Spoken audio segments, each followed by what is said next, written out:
An Astrologer's Day by R.K. Narayan. Punctually at midday, he opened his bag and spread out his professional equipment.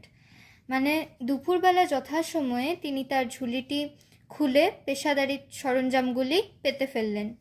Which consisted of a dozen cowrie cells, a square piece of cloth with obscure mystic charts on it. যার মধ্যে ছিল ডজনখানেক কড়ি এবং আবছা ও দুর্বোধ্য ছক্কাটা চৌকো এক টুকরো কাপড়. A notebook and a bundle of Palmyra writing. এবং একটা নোটবই এবং তাছাড়া এক বান্ডিল তালপাতার পুঁথি. His forehead was resplendent with sacred ash and vermilion. তার কপালে জলজল করছিল পবিত্র ভস্য ও সিঁদুর. And his eyes sparkled with a sharp abnormal gleam which was really an outcome of a continual searching look for customers.